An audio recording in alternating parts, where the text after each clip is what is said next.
Hi everyone, as you're coming in today, my name is Krupa Kanea, and today's What's in My Studio is going to be with Words Are a Thing today. It's with Arm of Casso. My mind blanked. We're going to wait for people to start logging in, and as soon as everyone's settled a little bit, we're going to get going. We're going to talk about his work, his style, the things that inspire him, how he started, and just kind of have a fun little chat and go through this Saturday. So I'm going to go ahead and invite him into our live and we'll get going. Awesome. In the meanwhile, guys, as you're watching, Sam Flax is open today. If you need any supplies or you're thinking of getting any fun stuff, go check out the store. It's open till 6. Hey, how are Hey, you? hey, I'm doing good. Doing Awesome. good. I love that your background features your artwork. I'm so excited. I hope you're excited for today too. Thanks a lot. Thanks. I'm excited too. Awesome. So if you want to just introduce yourself to people as they're logging in, and we'll just keep going. All right, cool. So my name is Arm of Casso. Uh, that's my artist name, of course.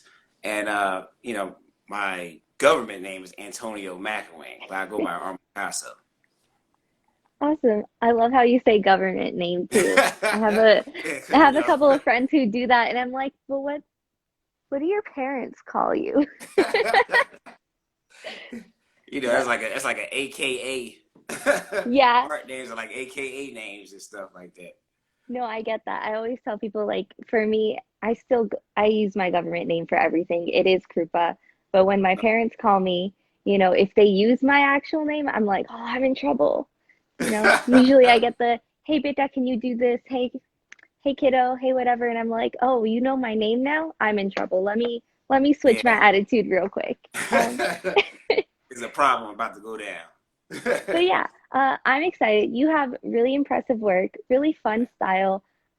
Let's just kick things off with just how you got started.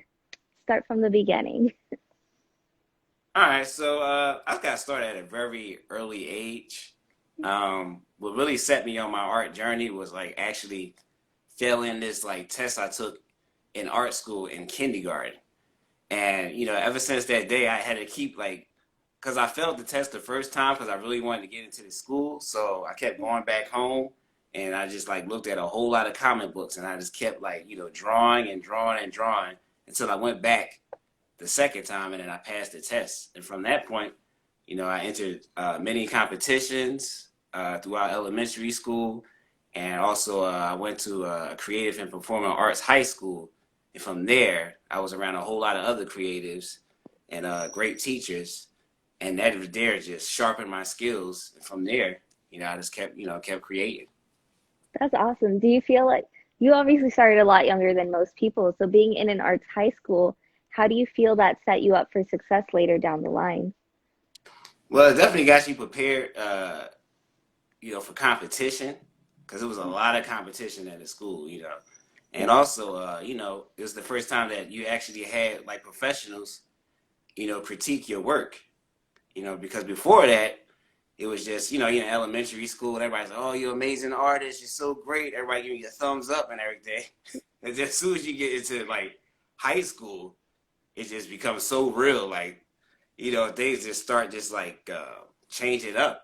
So it's not all thumbs up. So, the teachers really critique you, but they critique you for, to make your work better. And it's not really to tear you down, but it show you like at an early age that everyone always will have opinions and always will have something to say, about your work. Do you still get critiques from people while you're working now? Say again? Do you still get critiques from people on your work? Yeah, yeah, yeah. I mean, a lot of people love my work now, but in the beginning stages, it was weird. Like, it's this guy, he was like a billionaire. So I sent him a painting so he could, send to, one of these entertainers. I will not say their name, but Yeah. he's just like he's seen the piece. And he was like, "Oh man, this is nothing. This is trash. I could do this." And it's just like I was like, "Oh, I can't believe he said this about my work." Like it was just like I spent so much time on it. Yeah. I I paid for shipping and everything. I'm like, oh, I'm about to get this to the entertainer because this is the connection to him. But he really like tore my work down. You know, and it happens every now and then. But that time it actually kind of affected me a little bit because I was just like Yeah. so hyped and like I was prepared to just like, oh man, it's about to get the connection, I'm about to get so many hits and stuff, and it just didn't go through. He just hated my work, so Oh, that's a rough feeling when you're yeah, like ready for it and they just knock you down a peg. it was But you've straight had pen a in the lot, balloon. you've had a lot of recognition from people about your work. You've got, um, I'll check your website, but I think you said Erica Badu was a fan of yours, Lupito Yes, Nyong'o. Like, those are big names. yes, How'd they yes. find you? Instagram, IG. It's IG is like it's a wonderful place for artists. Especially if you're trying to connect, and network with different people in there for business and definitely art. Yes, Erica Badu. I did work with like Rick Ross, so I did. It was like his backdrop for one of his album covers, and yeah, a whole lot of like well-known people. So it's definitely been a blessing, to know these people and to actually get my work out there too. It's been a long time coming. Yeah. Well, Long it's road. still gonna keep coming. We're gonna put that good vibe out there. It's gonna keep Yes. going. But I had a question. So, have you always been good with social? Oh, with social media? Yeah. Nah, no, no. Because in the beginning, it was just like, I was like, okay. In the beginning, everybody kept asking me, they're like, oh man, why you keep on? Because before Insta had their stories, there was no Yeah. stories. Like it was like, no stories. So I kept posting, on my timeline, so people can see it on my page, and people kept asking like, man, why you keep on posting pictures all the time? Because during that time, people wouldn't post that many times like that. Now everyone is posting every single day, every couple minutes. But then it was just like I'm just trying to get people to know me because it's like it was rough. It was just hard to get people, and then I just started going through people's DMs, the inboxes. It's just like, okay, well, would you like some artwork, or could I put something like this in one of your videos? And sometimes I get a yes, and sometimes I get a no. But I just kept trying and trying until I actually landed something. So, but it was That's it was a struggle in the beginning. No, I love that. I always see people who are like, just put yourself out there, put the DMs. It's good to hear someone who can say that it works. It takes Yeah, time, but it works. yeah, it takes a lot of time. Yeah, a whole lot of no's before you start getting a whole lot of yeses. So you just have to be able to deal with a whole bunch of no's and disappointments in the beginning. But it's all good though. It Okay, it'll all make works out. better for their mental health later. You'll all be stronger people for it. Yep. So, speaking of time, I want to talk about how long did it take you to develop this style? Well, it took a while. I say it actually took about 2 years really, because I moved from Philadelphia to Miami, and that's really where I started to actually create this style, because I lived in Wynwood where Okay. Art Basel they do Art Basel at, and in that area everyone had a niche, everyone had a style. So I started in the beginning. It was just me working with triangles. I was into like a whole bunch of geometric shapes. So I was just doing triangles, and someone said it looked like Doritos. You know, so I was like, huh, all right. And it was taking too long for me to do this, so it was just like, okay, this is like really tedious. And then all of a sudden, it wasn't until I worked with Sony and I did Rick Ross backdrop, and then I was like, you know what? This right here is going to be my style, because I want to keep on doing this until people actually know, like, oh, that's the guy on Picasso that did that. So this is where the style came from, was just from that backdrop. Nice. You Yeah. have a piece on your website, especially that I was looking at. It's the front cover. It's paired with a Maya Angelou quote. And I really love it because you have this really nice portrait with these really bright and vibrant colors, and then your like classic signature behind it, you Yes. know. And a lot of your pieces are like that. What makes you want to do pieces like this and keep going? I just want to get the images out there as much as possible, like to the point it's like a household name, and like everyone wants these motifs to be a part of their piece, and even like in the background of every piece, I make sure that the faces. Some people say they look like emojis, but I make sure all the faces are like you know pushing forward what's going on with the profile with the muse at the time. So things that's in the background will actually, go with the emotions of how the muse's facial expressions is. So sometimes it'll be happiness and laughter. And, if something bad has happened, you will see X's on their eyes and sad faces in the background.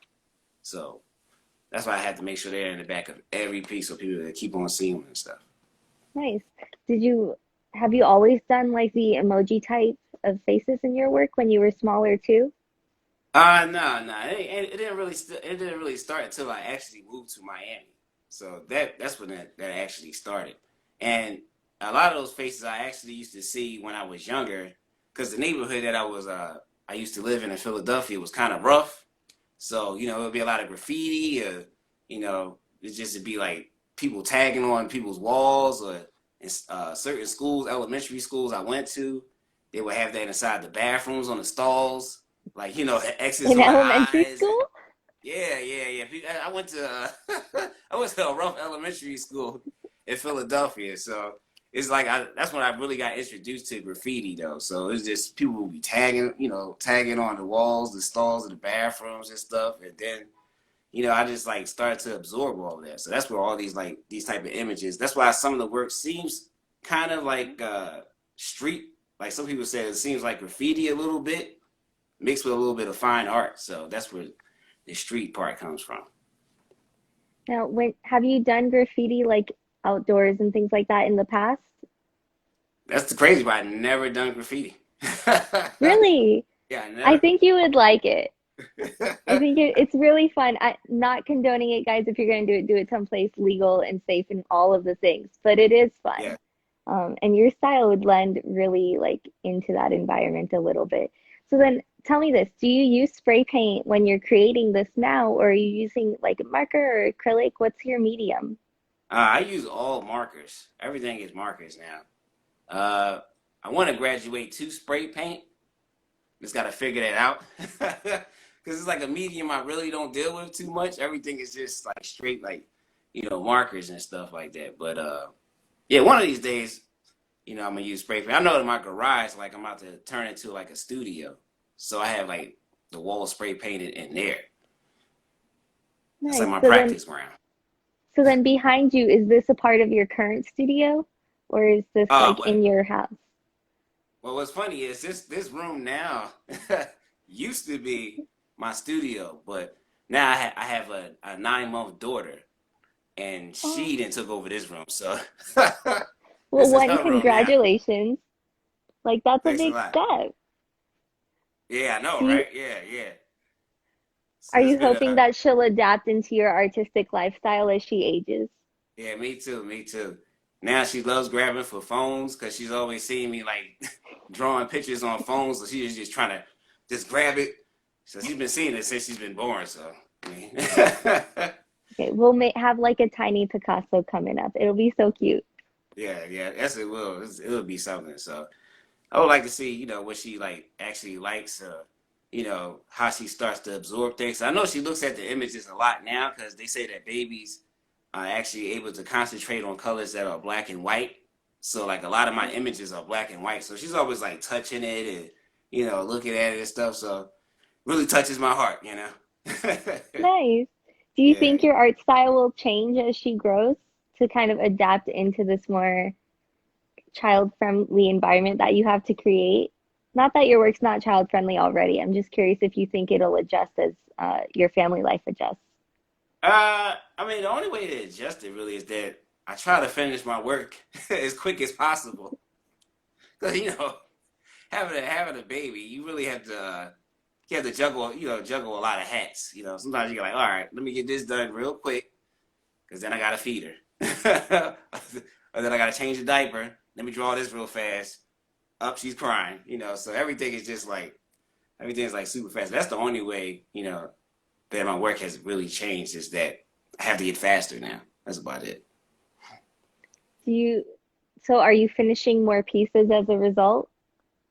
Yeah, I'm finishing a whole lot of whole lot of more pieces. Like I'm actually working on a collection. Uh, as supposed to be like 20 pieces because I one Okay. day want to have like an art show once the world opens up and once things are a little bit more safe. So it's gonna be about like 20 pieces, and I have about 10 of them right now. So So you're like halfway. That's a great yeah, point. yeah, yeah, Do yeah. you, can you tell us a little bit about what the collection's about, or is it under wraps still? Oh no, well it's not under wraps, but the collection is basically gonna be about just life and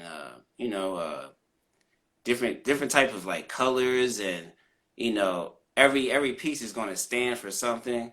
Like I got this one piece is called Emperor Nior, and it's a black and gold piece. So like the gold is like for royalty and black uh that's Nior.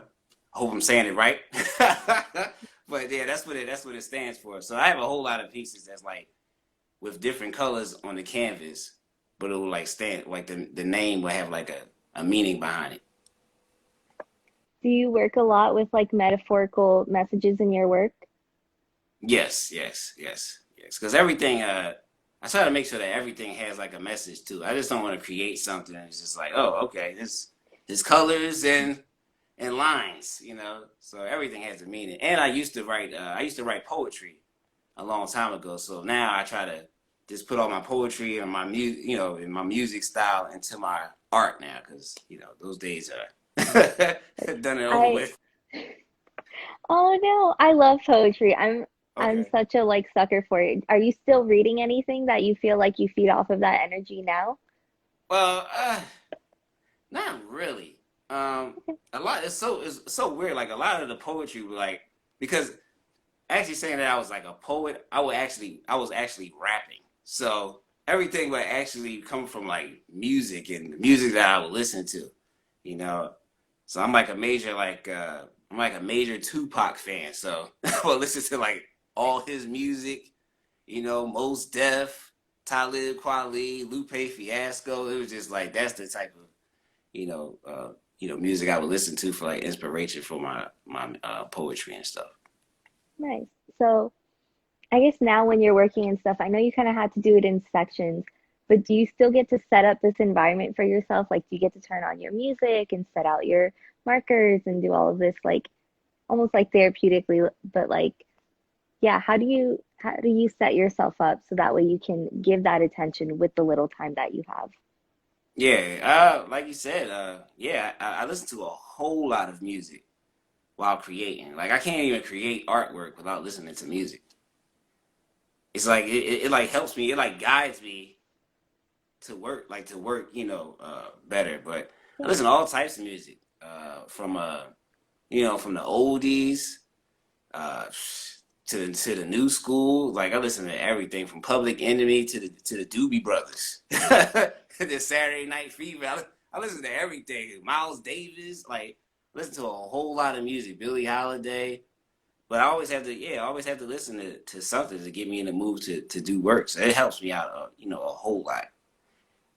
Nice. I love that you mentioned Billie Holiday because every time the like holiday season comes and it gets cold, I vibe with it so much. I'm just like, okay, this is the perfect environment. Put it on, keep going. Yeah, But yeah, that's she was because I'm kind amazing. of a sucker for it. She is. All of the artists that you've mentioned are super amazing. Do you ever Yes. want to collab with someone like that? Like if you had an ideal that you could choose one of them to be like, come on, let's make this video. Let me put my art in your space. Do you have someone that you're like, this is the one, this is the chosen one type? I mean, yeah. What's so funny is, I like Erica Badu, see my work. I actually Yeah. messaged her, but like, oh, I would love to be able to do, one of your albums one of these days. So hopefully that would happen one of these days. But that would be definitely one person. And also, oh, I listen to a whole lot of Nas. Cause Oh, I Nas, love him. yeah, I love Nas music. Nas has been he's like a legend. Even like his first album was just like he was only 19 years old Yeah. with those type of like with that way of thinking at an early age. So Yeah, his whole style is amazing. Well, I would definitely, like to collaborate with him, on album artwork. So that would be amazing. I hope you get to. I hope I get to see that and like I'll just like fangirl in the background, be like, guess what? I did this interview with this dude. He did this now. Killing it. This is Yeah, the one. that But would I'm definitely really be here to just fire. be a hype girl. So thumbs up. I want to talk a little bit more about your background and just, you mentioned that like you started in elementary school, you're doing all these things. Did you always work with markers? Did you have to work with like not necessarily like cheaper or low quality, but like have you graduated to a point where you're like, this is my ideal marker. This is like the sizing, the like quality and stuff in the supplies that I work with. Yeah. Well, I basically use a lot of Sharpie markers, but I also mix a little bit of crank markers too as well in Yeah. there. Yeah, so I use a whole lot of that. But like in the beginning, I was like basically using graphite, you know, uh, what was it, acrylic. I was using a whole lot of acrylic and stuff, and charcoal and pastels. But I would love I used to love using like graphite, like mechanical pencils. I used to use a whole lot of those all the time. But then after that, it's just that I used to do these live art events, and this is when I was trying to find my style. And I would go to the live art events, and I would create a piece with acrylic paint, and it just wouldn't feel right.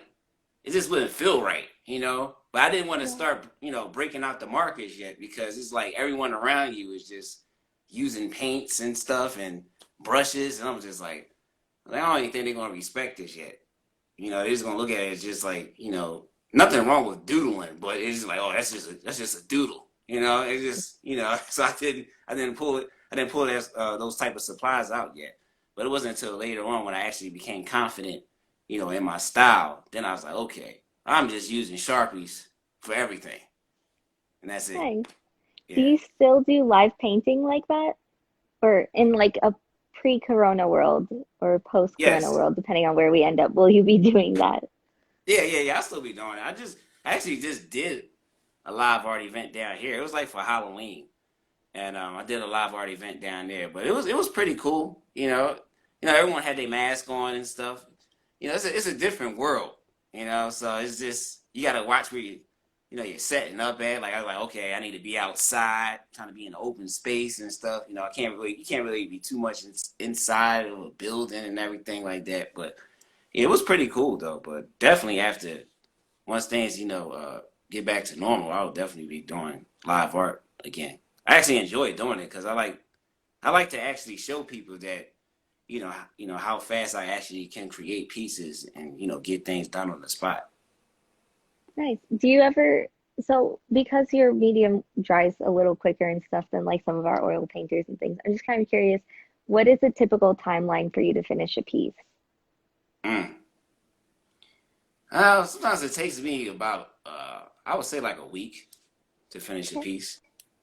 But if That's I'm super doing live quick. art, huh? That's super quick. Like, Yeah, because the thing is, I don't everything. I don't nothing is drawn out first, so everything just comes as I'm doing it. So that's how I create it. It's just whatever type of way I want to do it. That's how I create the piece. nice. So everything Do is you, freehand, really. so someone asked a couple of questions. I'm gonna just drop down real quick and they said, what's the one song you have to play when you're creating? Uh, let's see. Uh, I really don't have one song, but the like artists I play a whole lot of Nas. I play a whole lot of Tupac. Yeah, those are like really the go-to artists. And I also play a lot of Thundercat. I don't know if you ever heard of Thundercat. Like the old TV series? Yeah, but this is guy. Okay. This guy, he has a singing group, but his name is Thundercat. But I listen I'm to a gonna whole have lot to of. look it up. I've never heard it, but I'm gonna like mental note. I'm Yeah, gonna look he's a it up. pretty cool guy. Cause I seen him doing. Oh yeah, I listen to a lot of Anderson Paak too as Oh, well. nice. Yeah, so his music is fire too. So, but yeah, definitely those guys. Yeah, and then someone else asked, do you have a particular street artist that you've been influenced by? Let's see. Oh, well, definitely Keith Haring. He's one that's I've definitely been inspired by him. Keith Haring, and also, oh yes, Banksy. Yeah, Nice. inspired by him because he had a lot of his stuff. A couple of my other pieces on my website are like political pieces too as well, and I like all his political stuff that he does. Nice. I definitely Yeah. noticed that in your website. You have a range in terms of like subject, in terms of like what's really a statement piece and what's just kind of more fun and like here for the environment. What's your favorite way, like your favorite type of piece to create? Like, do you prefer doing like these portraits that you've been working on? Do you prefer the political pieces, or are they all kind of on the same level for you? What's weird is like all of them like on the same level for me. But I really love doing my abstract work. Like the work that you see in the background and at a couple restaurants and on cars and stuff. I enjoy doing those a whole lot. So those that is like my favorite really. My abstract pieces. Do you did you always do abstract pieces? No, no, no. In the beginning, oh my God, everything was just like, oh, portrait work. I didn't. What's so sad is, you know, I was so much of a technical person. I didn't have that much respect at the time for abstract, which is like horrible. You know, and it wasn't until I actually watched a Basquiat documentary, it just like changed my whole mind about abstract art. But before that time, everything was technical. Like, oh, it has to have the lightning, the shadow. It has to have the gradation scale. Just everything was just like, okay, if it doesn't have that, it's not art to me. But as I matured in my art walk, that definitely like changed and stuff. And that's why you see that style that I have now. Nice. Yeah, I like that. That's definitely a maturity through your artwork to be able to kind of yeah. take away some of those elements. Um, I have a couple of questions on the side here. I'm just like, you mentioned something called shapeism, that you've coined the term. Can you tell everyone what shapeism is to you and what that means? Okay. Okay. Oh, sharpism. Oh, I wrote it wrong. My bad. It's all good. My It's all bad. good. No, it's all right. It's all good.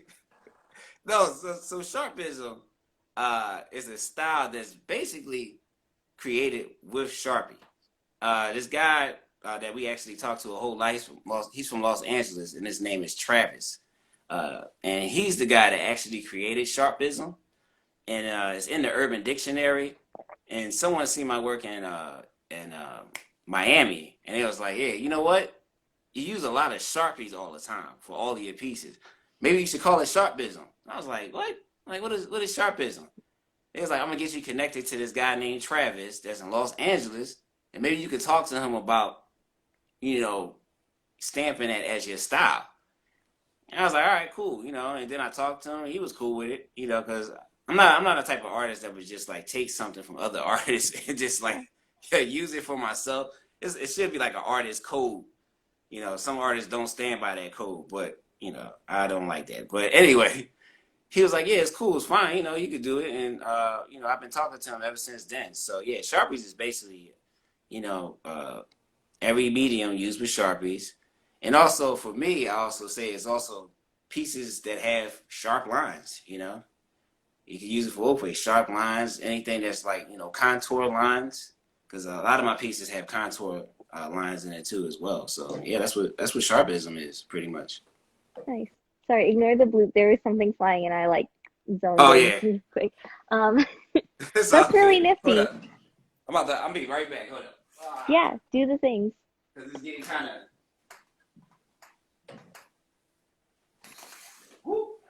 All right, back.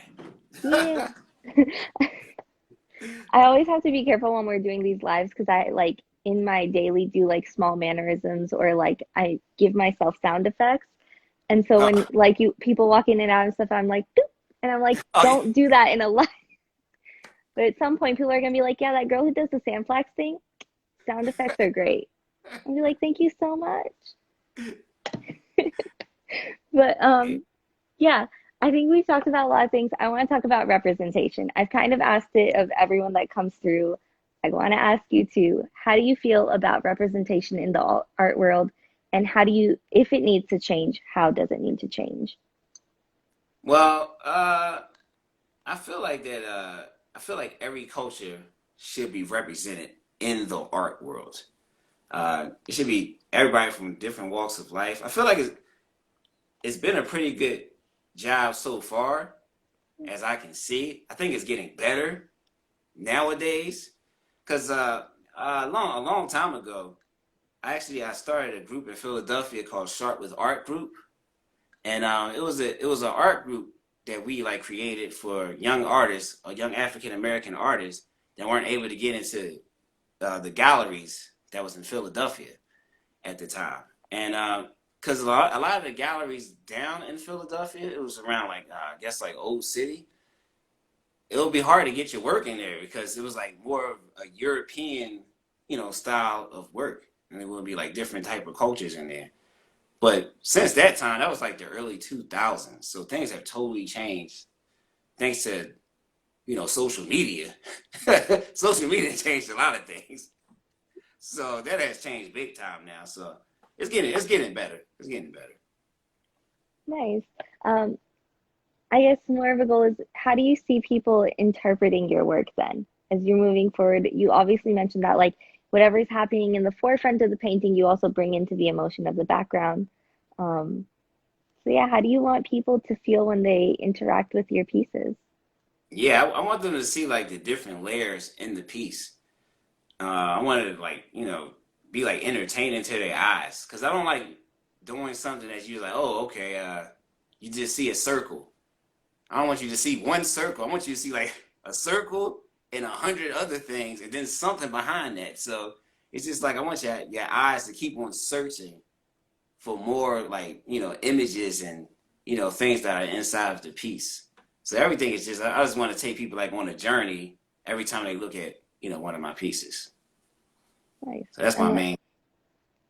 so I know you said like that's your main thing. I guess I'm like starting to like blur my mind with questions, so just like give me all of Hey, three it's a seconds to put my brain together.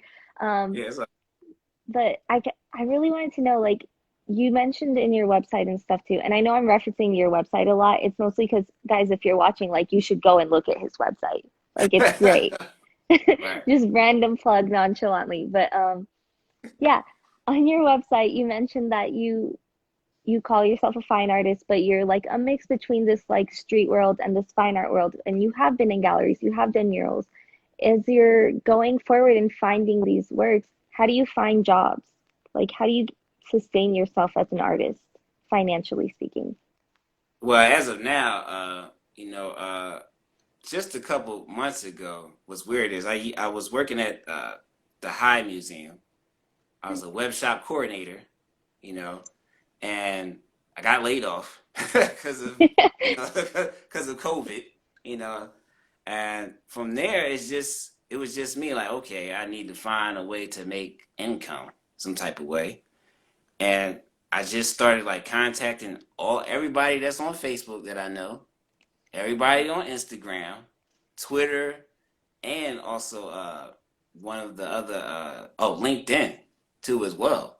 And I was just asking people, do you need portraits? Do you need work? It would be like the same message I then copied and pasted and sent to a lot of people, and people would contact me back. I go through my phone. You know how you have so many friends in your phone, like during these type of times. Potentially. I'm low Yeah. key a homebody, so like Oh, okay. So I pretend I have friends, but it's me. I'm my friend. okay, I'm okay, just kidding. I do have friends. Genuinely, I okay. promise I'm not that lonely. But I'm like, yes, dang, no, okay. I do know what you mean that there are people in your phone. I just am awful at texting people is the truth of Yeah, it. yeah.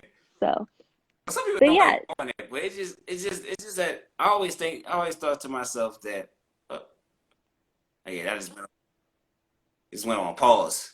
But yeah, I always think to myself like, you have a list of all these friends and family members, and they would. I mean, why wouldn't they not? Why wouldn't they want to support, your dream? yeah, So I text everybody, and they eventually contacted me. and they say, "Oh, this guy here, needs a portrait, or I need this portrait," and then I repost my artwork on so many different forums, like art forums. Like you can always share your work and your website and your IG page on so many forums. So that's the way I get a whole lot of business. Forums, Instagram, and all the social media platforms. That's awesome. Do you ever like self-identify as a hustler because you've put so much time and effort into all of this? You say as a hustler? Yeah. Yeah, I feel like it sometimes because I look at it as like I have to, like salesmen that go door to door and they try to sell stuff to you all the time. That's their job, car dealer, salesman. Like you have to make the money yourself. This is like you can't sit there and just like, oh, somebody's, you have to, because like no one knows me yet. But that's how people will get to know you because you're in their face all the time, 24/7. So it's like, okay, we get it now. That's how that works. It's just like you have to be like really annoying. Like sometimes I'm like, oh, I'm sorry I'm being annoying. But, I do like email follow-ups. Like if I email someone about something and then I don't hear anything from them for like a week, I'm blowing them back up again. I'm like, okay, what's going on here? Like what happened? Are you still interested? I'm always doing it. I like that. You have to be professionally annoying to get shit done. Yes. Yes. I like that. I'm just like thinking back because like in my like day-to-day life and stuff when people email me and things like I hate notifications. I have to answer everything as soon as I see it. Um, Yeah. please don't everyone DM me at once now.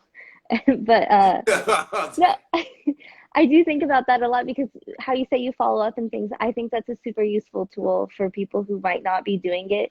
Follow-up emails are golden. They Yes. can really make or break something sometimes. Yes. Yeah. It's like that Do you even with feel, no, no, no, go ahead, go ahead. yeah, I mean it's like that even like with like, if you're going out to get a job, for a company, like it's okay to follow up with an email or make a phone call. I don't see no harm in that. It's just like, you know, everyone needs money at the end Yeah. of the day. So it's like I'm ready to work, so it's like, what do you need? So that's the way it is. When you were doing this though and kind of reaching out to people, do you feel like there was anyone that was specifically like a really good cheerleader for you to be or like super supportive in that sense? Oh, well, definitely, my wife, definitely, myself, and I have definitely a spiritual belief in God. So it just keep me pushing forward, and it just keep moving. And then like a lot of people that I know that haven't, you know, kept moving forward with their art career. I'm just doing that for everybody who didn't want to push on and just gave up. And every time I think about that, I'm like, you know what? I got to keep on pushing. I have to make something out of myself because there's no way I could go back to what I used to do, or because like I don't work at the high anymore because Hmm. they actually asked me to come back, and I loved the place. It was an amazing place, but I was just like, you know what? I told them like I'm gonna pursue my art career, so there's no looking back now. you know? I like that. It's okay. This is it. It's gonna work. Like it's obviously already working, so we just gotta Yeah, keep it working. yeah, it's a blessing. So. Yeah, if there is someone who's watching now who might feel like giving up on their art career, is there anything you could tell them to help push them forward, or any advice you'd want to give them? Well, I would say never give up, you know? And the thing is, a lot of people that you see that are like famous artists, everyone doesn't become a success overnight. Everything is not like TikTok. You know what I'm saying? Because like TikTok, it becomes super lit on there so fast. But, everything is, you have to keep on pushing at it. You can't give up. You're going to get a whole lot of no's before you get a whole bunch of yeses. That's the way I just, you're not going to get a whole lot of ups. You're going to get more downs than ups. But then when you do get those ups, the ups are amazing, you know? And you got to know that you're doing this for a purpose. There's a purpose and a plan for everything. So you have to plan. It has to be a plan in motion. Everything shouldn't be done like just out of nowhere. You have to have everything down itinerary or what you want to do, and what's your main goal at the end. Nice. Do you before I like forget and stuff, we're starting to run lower on time. So if anyone watching has questions, you can put it in the comments or use that little bubble with the question mark and pop it in there and we can read them off and stuff. But yeah, I think that's great advice. I just want to like put that out there. Do you do you feel like you got a lot of advice as you were going forward, or did you seek advice from people to kind of help you on this journey? Yeah, I seek the advice from it's two people I really seek the advice from. It's one of the artists I know. He's like one of my friends too. His name is Chuck Styles. I always try to plug him into everything I talk about because he was one of the reasons why I actually started uh, doing artwork online. Because it was just like this guy, he was just really, successful at his craft. I'm like, oh, okay, I want to get successful like that too. But every day he was like, hey, do you got your website? Do you got your website? And I was like, oh, I gotta get a website, man. So Yeah. that's how I got a website. And then my teacher I talked to, his name is Mr. Brown. I still talk to him from high school. He's the one that actually got me in to the Creative and Performing Arts High School, and I talked to him, and he still critiques me on my work, even though I don't like it. I'm like, hey man, I got this a little bit now. And he was like, oh yeah, I don't think you want to do that. So even though I don't want to hear some of this stuff, but it's always good to keep people around that's actually going to keep pushing you, and not always saying, oh yes, yes, that's great. Oh yes, that's amazing. Even though you don't want to hear it, it's still good for you because it pushes you to want to do better and become better as a human being. So Nice. Um, if I kind of want to cap us off with one last question. If you could do anything in your art career, what is the thing you want to do? anything in my art career, Yeah. okay. Oh, this is a crazy idea. So I want to have an art show one day in Egypt, Okay. Is there and a I want to reason have why it close to Egypt? the coast to like, huh? Is there a reason for why Egypt? I got this crazy idea that all my motifs that I create, I would actually like to do it like in a concrete type way and have it look like pyramids. You know, Okay. it's a wild idea, but I think you should do it. Just do yeah, it. It's gonna it's just happen. something. Yeah, it's just something to be dope because yeah. So that's definitely one of my ideas I have in the back of my head that I would love to do, in my art career. Nice. Well, I hope it happens. I hope I get to see it. Or and if it doesn't happen anytime soon, it happens before the apocalypse. Because Yeah. I genuinely believe that if a next generation comes after us, they need to find something more than videos of cats on the internet from us. They have Yes. to. They're gonna Yes. all think that we like worship our pets, which like we do, but not like that. I love It's, my babies, but like my cat or my dog is not God. So yeah. they Nah. might think so, but they're wrong. Um but yeah, hopefully that can be something that happens and then hopefully like it'll be so solidified, people will be looking at it and reading into it like another language. I think that would be so cool. Yes. I'm gonna Yeah. feed off of that through the rest of the day and let that live in my brain as like the next alternate universe option. Yes. But before Instagram cuts us off, I want to say thank you for being here and spending this time. I know it's like just like an hour out of your day, but it does mean a lot to have you and other artists come do this. So I appreciate you and your time so much. Thank you. Thank you. It's been amazing. I had fun. Yeah. Had a Hopefully great we'll time. do this again and when things can go back into the real life universe and like post COVID eventually. I'm going to say that the post COVID world Yeah. exists. Um, yeah, we'll be able to do this in person and get more paintings and stuff happening. But in the meantime, guys, if you're watching, go to his Instagram account. It's at Arm of Casso. You can go and see in the link in your bio for anything that you need is on the website. Okay, awesome. Thank Thank you. you. Awesome. Peace. I'm All right now.